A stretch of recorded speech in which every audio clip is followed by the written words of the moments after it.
भगवद गीता अध्याय 3।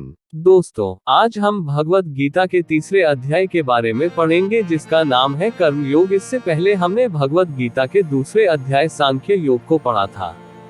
कर्म तो हर समय हम सब करते हैं, ऐसा कोई समय नहीं है जिसमें हम कर्म को किए बिना रह सके। कुछ कर्म झूठ और फरेब से भरे होते हैं और कुछ कर्म कर्तव्य के लिए किए जाते हैं। तो फिर वे कौन से ऐसे कर्म हैं जो हमें हमारे लक्ष्य तक ले जाते हैं? इसी कर्म योग को श्री कृष्ण इस अध्याय में अर्जुन को बताते हैं। आइए पढ़े। अर्जुन उवाच जायसी चेत कर्मणस्ते मता बुद्धिर्जनार्दन तत्किं कर्मणि घोरे मां नियोजयसि केशव। 1। अर्जुन पूछते हैं, हे जनार्दन, यदि आपको कर्म के मुकाबले ज्ञान बेहतर लगता है तो फिर हे केशव, मुझे भयंकर कर्म में क्यों लगाते हैं? श्री कृष्ण ज्ञान को कर्म से अच्छा बताते हैं, तो उस स्थिति में यह प्रश्न उचित लगता है कि फिर श्री कृष्ण अर्जुन को कर्म अर्थात युद्ध करने के लिए क्यों कह रहे हैं? क्योंकि अगर ज्ञान की ही बात है तो वह तो अर्जुन श्री कृष्ण से प्राप्त कर ही रहे हैं, तो अपनों की हत्या करने वाले ऐसे युद्ध में श्री कृष्ण उन्हें क्यों भेज रहे हैं? दोस्तों, कितनी ही बार हमारे मन में ऐसे प्रश्न आते हैं कि कर्म आखिर क्यों किया जाए। व्यामिश्रेणेव वाक्येन बुद्धि मोहयसीव में तदेकम वद निश्चित्य येन। 2। श्री कृष्ण की बात सुनकर अर्जुन की बुद्धि मोहित हो रही थी। समझने की जगह वे और भी ज्यादा उलझते जा रहे थे। इसलिए अर्जुन श्री कृष्ण से पूछते हैं कि एक बात बताइए प्रभु, जिससे मेरी उलझन दूर हो सके। अर्जुन कहना चाहते हैं कि उनकी दुविधा को दूर करके श्री कृष्ण उन्हें एक स्पष्ट बात बताएं, जिस पर वे चल सके। श्री कृष्ण ने जो अर्जुन को बातें बताई हैं वे जटिल और गहरी हैं। ऊपर से देखकर ऐसा लगता है कि यह सब ज्ञान की बातें हैं। इन बातों पर चले तो चले कैसे? और यही दुविधा अर्जुन की भी है और श्री कृष्ण उत्तर दे रहे हैं। श्री भगवान उवाच लोकेस्मिन् विविधा निष्ठा पुरा प्रोक्ता मयान ज्ञान योगेन सांख्याना कर्म योगेन योगिनाम। 3। भगवान अर्जुन से कहते हैं कि इस दुनिया में दो प्रकार की निष्ठा, दो प्रकार के विश्वास है, जिसमें से एक है सांख्य योग जिसका संबंध ज्ञान से है और दूसरा कर्म योग है जिसका संबंध सिर्फ कर्म से है। निष्ठा का अर्थ है कुछ भी करने की सबसे परिपक्व अवस्था और पराकाष्ठा। अपनी इंद्रियों को वश में कर परमात्मा का ध्यान लगाना ज्ञान योग से होता है और इसको कहते हैं संन्यास या सांख्य योग। दूसरा है कर्म योग जिसका अर्थ है निष्काम कर्म करके फल में इच्छा न रखना।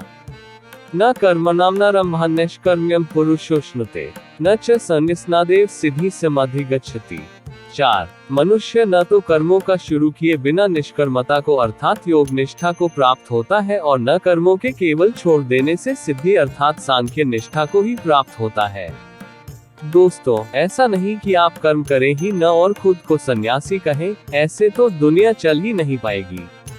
अपने कर्तव्यों को छोड़ यदि आप सन्यासी बन जाते हैं और आप समझते हैं कि आपको मोक्ष की प्राप्ति हो जाएगी, ऐसा संभव नहीं है। ऐसा नहीं हो सकता कि आप कर्मों को त्याग दे और खुद को कर्म योगी कहें। कर्म को न करने से या फिर उसे सदा के लिए त्याग देने से कुछ भी हासिल नहीं होगा।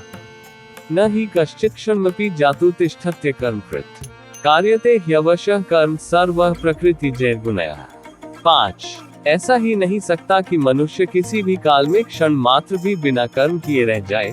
हमारी दुनिया ऐसी है कि हम चाहे या न चाहे कर्म तो हमें करना ही पड़ेगा।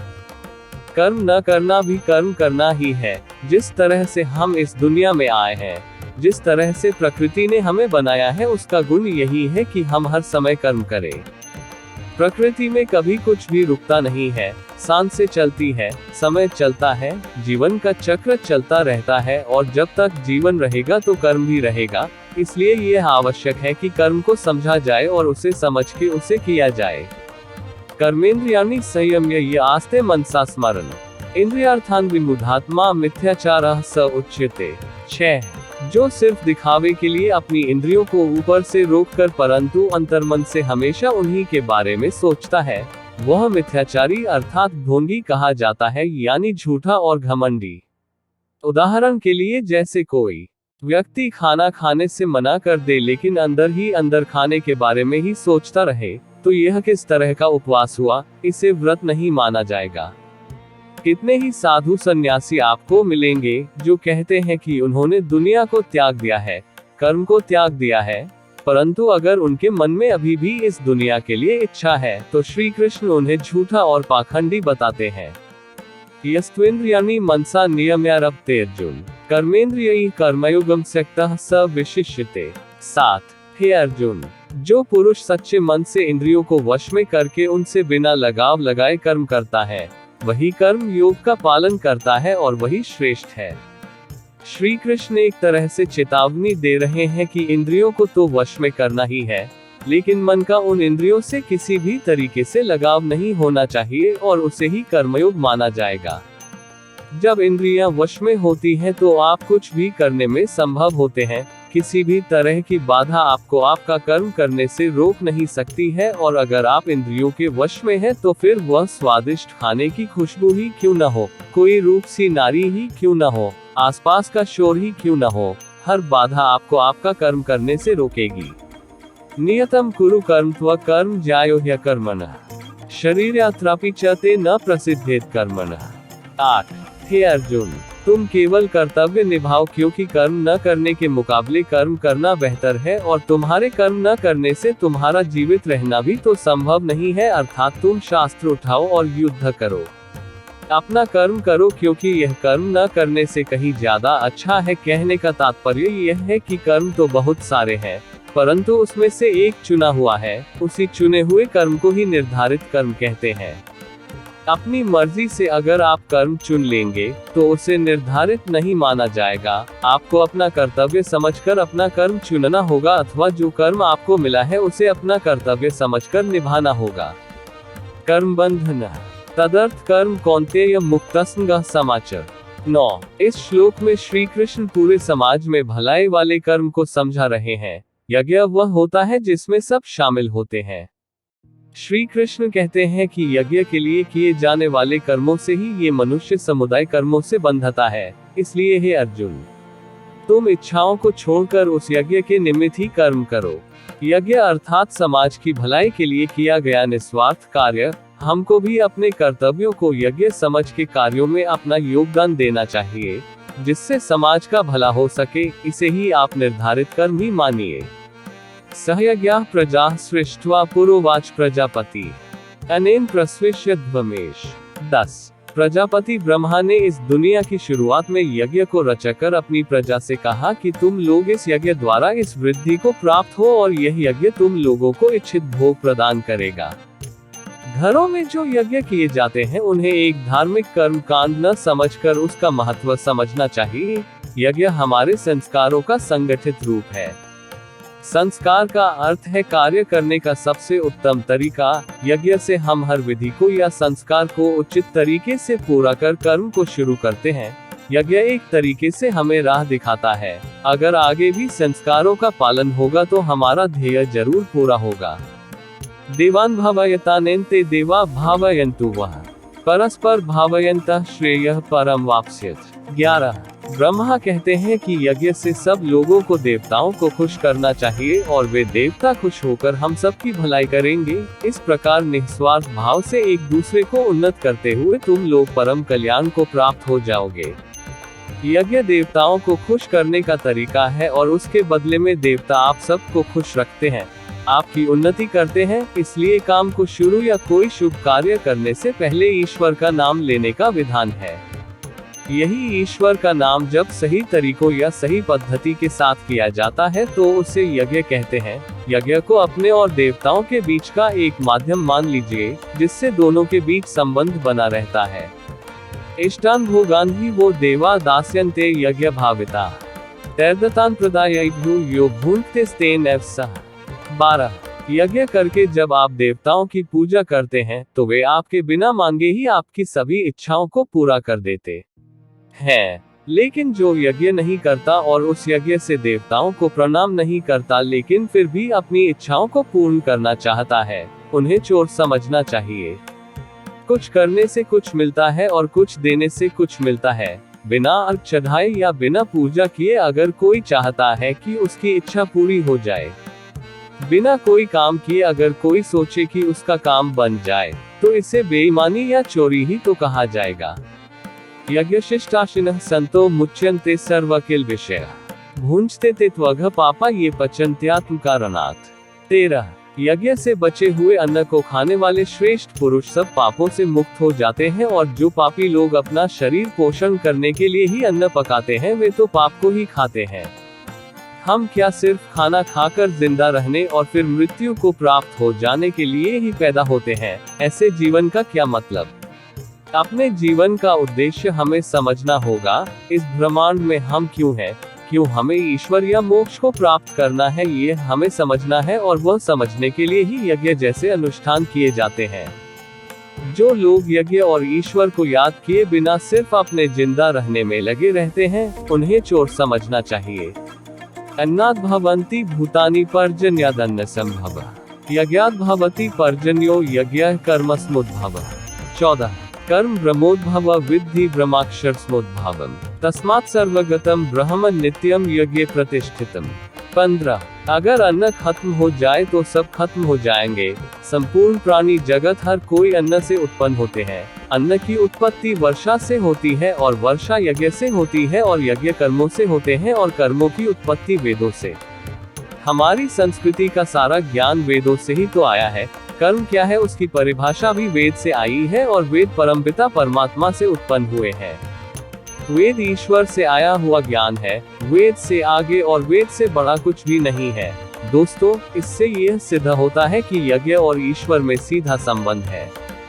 एवं प्रवर्तित चक्रम नानुवर्तयति यः अघायुरिंद्रिय रामो मोघ पार्थ स जीवति।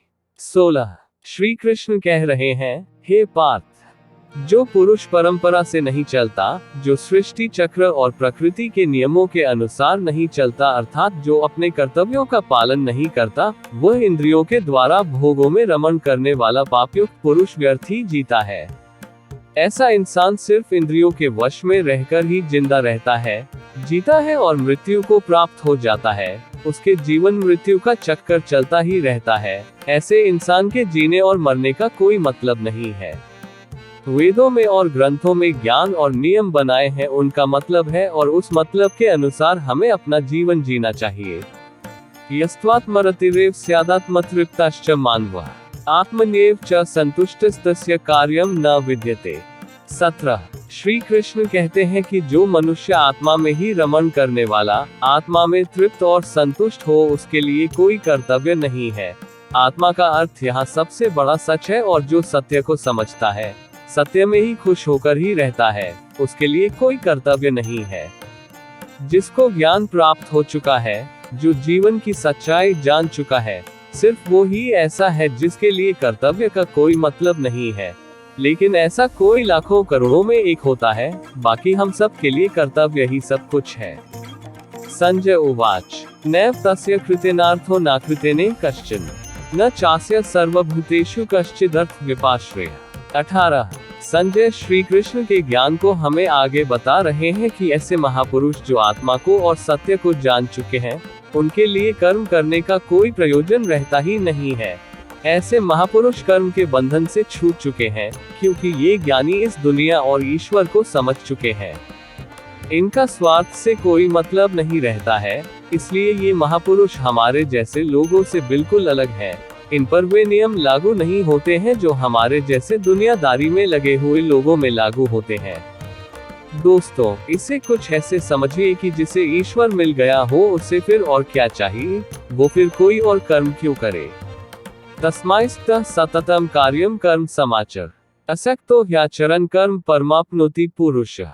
19 हे अर्जुन, इसलिए तुम अपनी आसक्ति और अपनी इच्छा को छोड़कर हमेशा अपने कर्तव्य कर्म को ठीक तरीके से करते रहो। अपनी कामनाओं को छोड़कर सिर्फ अपने कर्तव्यों को पूरा करने में लग जाओ, क्योंकि आसक्ति से या लगाव से छूटकर जो भी अपना कर्म करता है, वह मनुष्य परमात्मा को प्राप्त हो जाता है। कर्तव्य की राह आसान नहीं होती है। कितनी ही बार हम सबको लगता है कि सब कुछ छोड़कर आराम करें, देर तक सोए या परिश्रम न करें, लेकिन उससे कभी भी कुछ भी हासिल नहीं होता है। ऐसा श्री कृष्ण समझा रहे हैं।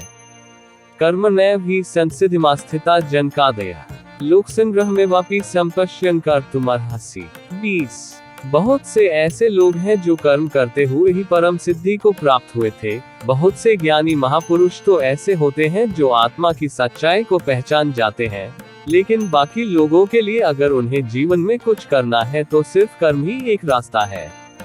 अगर आप चाहते हैं कि आपके जीवन का कोई मतलब हो, जन्म लेना, जिंदा रहना और फिर मृत्यु को प्राप्त हो जाना, इस बेकार जीवन से बचकर अगर आप कुछ करना चाहते हैं, तो आसक्ति से या लगाव से बचकर हमें अपना कर्म करना चाहिए और अपने कर्तव्य को पूरा करना चाहिए। यद्यदाचरति श्रेष्ठस्तत्तदेवेत्रो जनः स यत्प्रमाण कुरुते लोकस्तदनुवर्तते। 21। श्रेष्ठ पुरुष हमेशा आगे चलता है और बाकी लोग उसके पीछे पीछे चलते हैं, इसलिए आपको ये फैसला करना है कि आप आगे चलने वाले हैं या पीछे। श्री कृष्ण कहते हैं कि श्रेष्ठ पुरुष जो जो आचरण करता है, अन्य पुरुष भी वैसा वैसा ही आचरण करते हैं।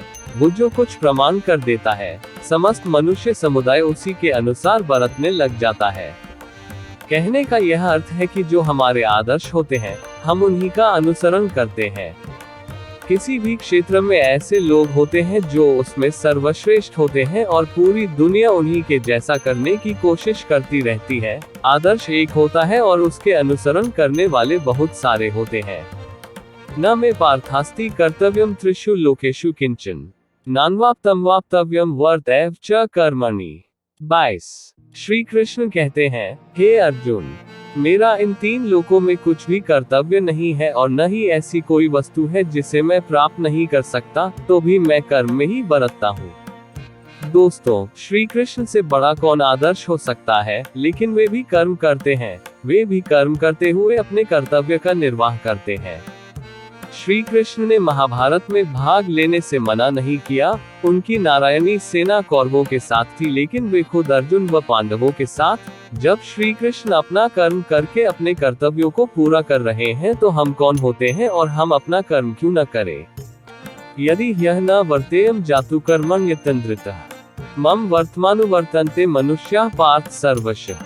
23। श्री कृष्ण कहते हैं, हे पार्थ, अगर मैं कर्मों को करने में सावधानी न बरतूं तो बड़ा अनर्थ हो जाएगा।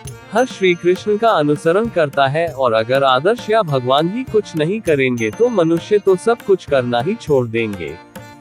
जो सबसे बड़ा होता है और सर्वश्रेष्ठ होता है, सब उनका अनुसरण करते हैं।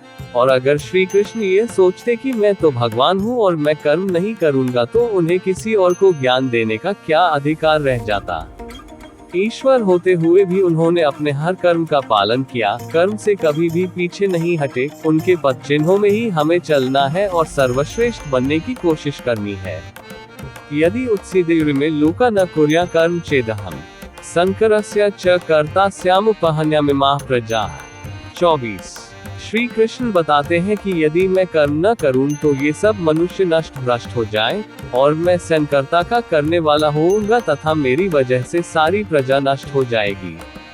अगर श्री कृष्ण कर्म नहीं करेंगे तो दोस्तों, दुनिया खत्म हो जाएगी। ये दुनिया उन्हीं की तो लीला है, माया है, खेल है, और जिसने यह खेल रचा है वही अपना कर्म नहीं करेगा तो दुनिया में क्या बचेगा। चाहे वह ईश्वर हो या साधारण मनुष्य, नियम तो सब पर ही लागू होते हैं। अगर कर्म का नियम है तो वह श्री कृष्ण को भी करना पड़ेगा और हमें भी। सक्ताः कर्मण्य विद्वांसो यथा कुर्वन्ति भारत कुर्याद् विद्वांस तथा सक्त शचिकीर्षुर्लोक संग्रहम्। 25। हे भारत, जिनमें समझ नहीं होती न वे कर्म में आसक्त होकर कार्य करते हैं। विद्वानों और समझदारों को बिना लगाव के कार्य करना चाहिए है। क्या यज्ञ करने से हम ज्ञानी हो जाते हैं?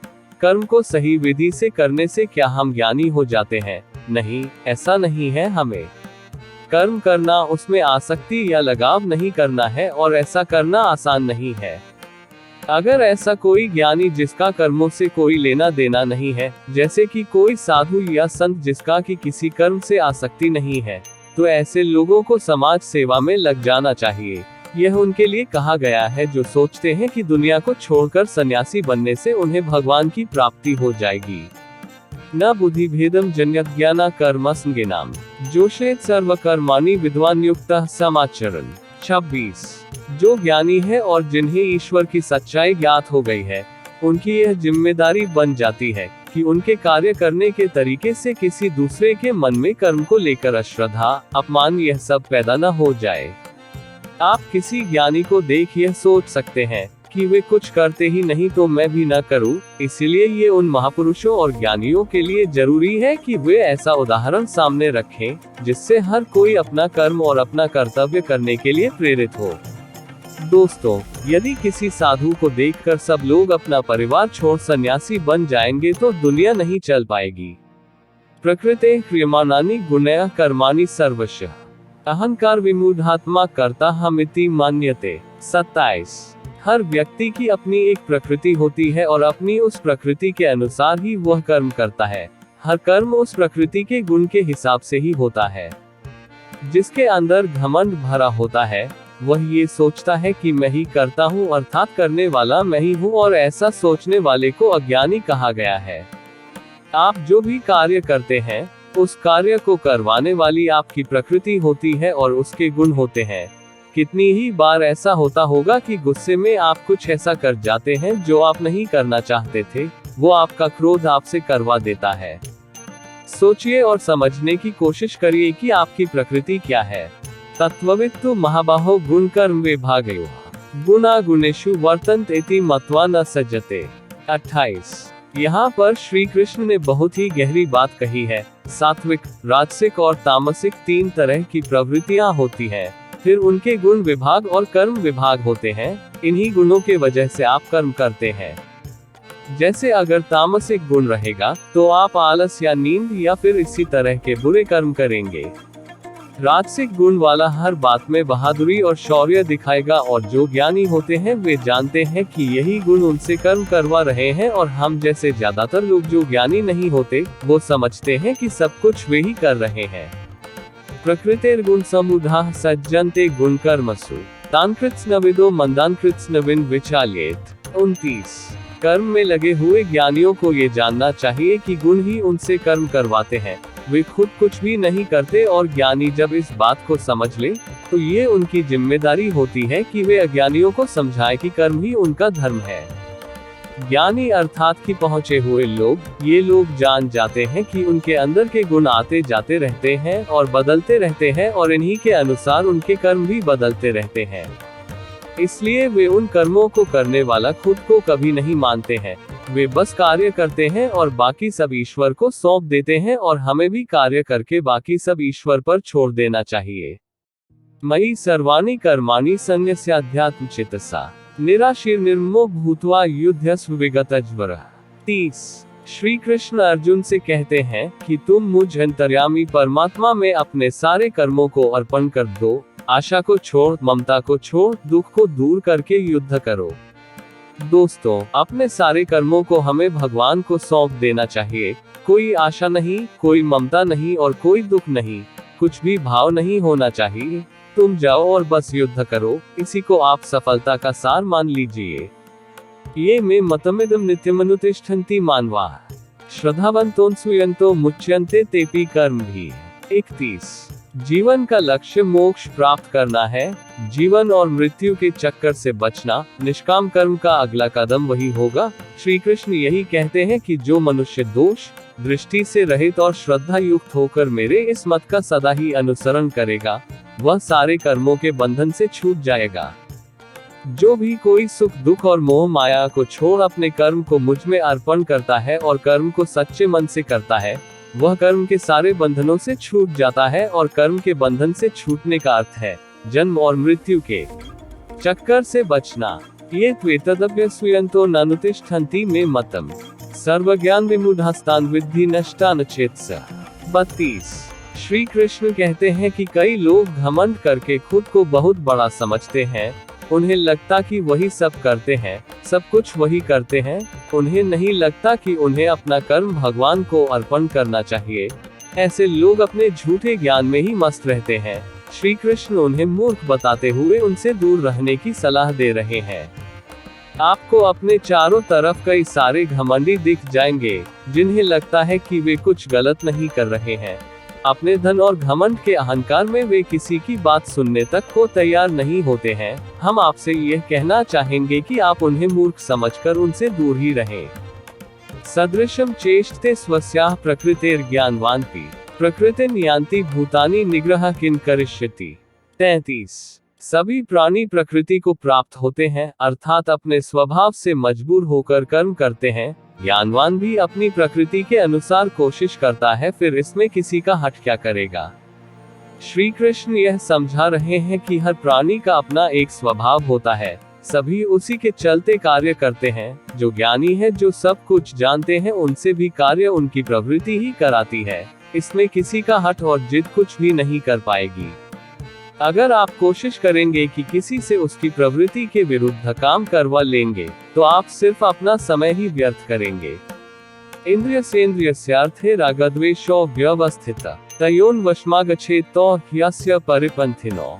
34। इंद्रियों में ही प्यार और क्रोध या द्वेष छुपा है। मनुष्य को इन दोनों के वश में नहीं होना चाहिए, क्योंकि ये दोनों ही इसके कल्याण मार्ग में विघ्न करने वाले महान शत्रु हैं। अर्थात इंद्रियों में ही हर तरह का भाव छुपा होता है, अच्छा भाव भी और बुरा भाव भी।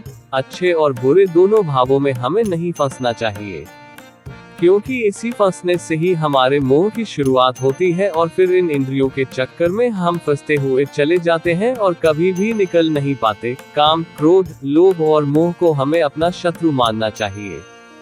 श्रेयान् स्वधर्मो विगुणः परधर्मात् स्वनुष्ठितात् स्वधर्मे निधन श्रेयः परधर्मो भयभयः। 35। श्री कृष्ण कहते हैं, अच्छी प्रकार आचरण में लाए हुए दूसरों के धर्म से गुण रहित भी अपना धर्म अति उत्तम है। अपने धर्म में तो मरना भी कल्याणकारक है और दूसरे का धर्म भय को देने वाला है। हर किसी को अपना कर्तव्य, अपना कर्म और अपना धर्म ही करना चाहिए।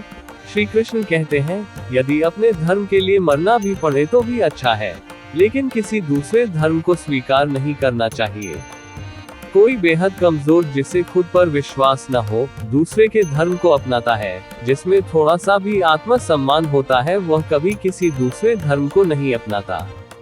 अर्जुन उवाच अथ केन प्रयुक्तो पापम चरति पुरुषः अनिच्छन्नपि वार्ष्णेय बलादेव नियोजितः। 36। भगवद गीता अध्याय 3। अर्जुन कहते हैं कि हे कृष्ण, तो फिर ये मनुष्य खुद न चाहते हुए भी जबरदस्ती किस बात से प्रेरित होकर पाप का काम करता है। दोस्तों, यहाँ पर अर्जुन एक अच्छा सवाल श्री कृष्ण से पूछते हैं कि क्यों मनुष्य श्री कृष्ण के बताए रास्ते के अनुसार नहीं चल पाता, क्यों वह पाप के रास्ते पर चल जाता है। ऐसा क्या हो जाता है लोगों के साथ कि वे पाप के रास्ते में चल जाते हैं, चाहे वे इस बात को जानते हो या नहीं जानते हो। वह क्या चीज है जो उन्हें विवश करती है, पाप के लिए उनका मन और बुद्धि किस बात को दोष दे। श्री भगवान उवाच कामश् क्रोधश् रजोगुण समुद्भवः महाशनो महापापमा विद्येन्मेह वैरिणम्। 37। श्री भगवान कहते हैं कि रजोगुण से उत्पन्न होता है काम और काम में से निकलता है क्रोध अर्थात गुस्सा। काम या क्रोध कभी रुकता नहीं है अर्जुन, बस बढ़ता ही रहता है। इसको अपना सबसे बड़ा शत्रु मानना चाहिए। श्री कृष्ण बताते हैं कि पापी आखिर पाप किस कारण करता है, किसी के पाप करने की वजह क्या होती है। वजह है रजोगुण। इसी के कारण काम, क्रोध, राग, द्वेष जैसे भाव उत्पन्न होते हैं जो कि पाप की वजह होते हैं। इन्हीं द्वेषों को श्री कृष्ण शत्रु बताते हैं। इन भावों के मन में आते ही आपको समझ जाना चाहिए कि आप पर शत्रु हावी हो रहा है और आपको उसे रोकने की जरूरत है। धूमेनावृयते वह्निर्यथादर्शो मलेनच यथोल्बेनावृतो गर्भस्तथा तेनेदमावृतम्। 38। जिस प्रकार धुएं से आग और धूल से दर्पण ढका जाता है, जिस प्रकार जेल से गर्भ ढका रहता है, वैसे ही उस काम द्वारा हमारा यह ज्ञान ढका रहता है। राख जलती रहती है और उसके धुएं में आग छुपी रहती है। शीशे में अगर धूल हो तो चेहरा साफ नहीं दिखता। उसी प्रकार से ये जो काम, क्रोध जैसे विकार, ये जो कमियां हैं, ये हमारे अंदर मौजूद ज्ञान को छुपा के रखती है। सब कुछ हमारे अंदर है, बाहर कुछ भी नहीं। ये कमियां हमारे अंदर के ज्ञान को छुपाकर पूरी तरह से हमें पाप करने में विवश और उत्साहित करती हैं। इसलिए श्री कृष्ण इन्हें शत्रु बताते हैं। आवृत ज्ञान में तेन ज्ञानिनो नित्य वैरिणा कामरूपेण कौन्तेय दुष्पूरिणा नलेंच। 39। हे अर्जुन, यह ऐसी आग है जो कभी बुझती ही नहीं। इस आग का मतलब काम है और इसी से मनुष्य का ज्ञान ढका हुआ है। भोगों से कभी कोई तृप्त नहीं हुआ है। पैसा अगर कमाया है तो और कमाना है, खाना अगर खाया है तो और खाना है। भोगों का कोई अंत नहीं होता, बल्कि ये भोग मनुष्य का अंत करके ही मानते हैं। जैसे अगर आग को अगर ईंधन मिलता रहे तो वो कभी बुझती नहीं है। जब आप इन भोगों को आप बढ़ाते हैं तो आप ईंधन ही डाल रहे हैं। काम, क्रोध, मद और लोभ, इन सब को नियंत्रण में रखना ही इस आग को बुझाने का एक रास्ता है। इंद्रियाणि मनो बुद्धिरस्याधिष्ठान मुच्यते एतर्विमोहयतेष ज्ञानमावृत्य देहिनम। 40। श्री कृष्ण अर्जुन को समझा रहे हैं कि इंद्रिय, मन और बुद्धि ये सब इसके घर कहे जाते हैं। ये काम इन मन, बुद्धि और इंद्रियों द्वारा ही ज्ञान को ढक के जीवात्मा को मोहित करता है। काम, क्रोध जैसे विकार कमियां इंद्रियों, मन और बुद्धि में रहते हैं और ये इनके घर हैं जहां इनका निवास होता है। घर में रहकर ये कमियां घर के मालिक को मोहित कर उसे ही खत्म करने की कोशिश करती हैं। कुछ अच्छा देख मन में लालच आता है, काम पूरा न होने पर क्रोध आता है। इसी तरह से ये कमियां हमारे दिमाग पर नियंत्रण करना शुरू कर देती हैं और हम हमेशा इनके वश में रहते हैं। तस्मात् त्वमिन्द्रियाण्यदौ नियम्य भर्तर्षभ पापमान प्रजहि ह्येन ज्ञान विज्ञान नाशनम। 41। हे अर्जुन, तुम पहले इंद्रियों को संयमित करो, इस ज्ञान और विज्ञान का नाश करने वाले महापापी काम को कुछ भी करके बलपूर्वक मार दो।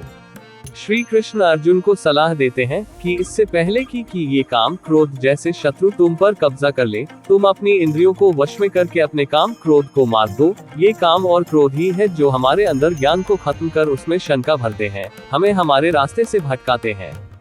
कितनी ही बार आपको लगता होगा कि काम करते हुए सूझ जाएं, बस आपको अपनी इंद्रियों को वश में करना होता है। इंद्रियाणि पराण्यहुरिन्द्रियेभ्यः परमनः मनसेस्तु परा बुद्धिर्यो बुद्धेः परतस्तु सः। 42।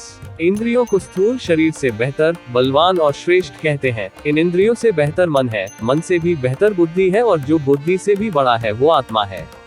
श्री कृष्ण कहते हैं कि हमारे शरीर से श्रेष्ठ हमारी इंद्रियां हैं। सही बात है कि किसी भी शरीर को उसकी इंद्रियां पल भर में वश में कर लेती हैं, लेकिन इंद्रियों से बड़ा मन है। आप अपने मन से इंद्रियों का नियंत्रण कर सकते हैं और मन से बड़ी बुद्धि है।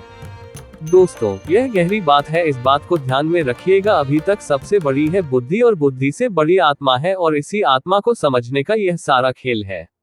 एवं बुद्धेः पर बुद्ध्वा संस्तभ्यात्मानमात्मना जहि शत्रु महाबाहो कामरूपा। 43। श्री कृष्ण अपनी बात को समझाते हुए कह रहे हैं, हे अर्जुन, इस प्रकार बुद्धि से बेहतर अर्थात सूक्ष्म, बलवान और श्रेष्ठ आत्मा को मानो, बुद्धि से अपने मन को वश में करो। हे महाबाहो, तुम इस कामरूप दुर्जय शत्रु को मार डालो। बुद्धि से मन को वश में करना है और अगर मन वश में हो गया तो आप इंद्रियों को भी वश में कर लेंगे। जब मन और इंद्रियां आपके वश में है तो उसका अगला कदम आत्मा के पास पहुंचना होगा। आत्मा परमात्मा का ही एक रूप है और आपकी बुद्धि आपको आपकी आत्मा के करीब पहुंचा सकती है। भगवद गीता अध्याय 3 कर्म योग। दोस्तों, यह था भगवद गीता अध्याय 3 जो था कर्म योग। इसके बाद हम गीता का चौथा अध्याय सुनाएंगे। जय श्री कृष्णा।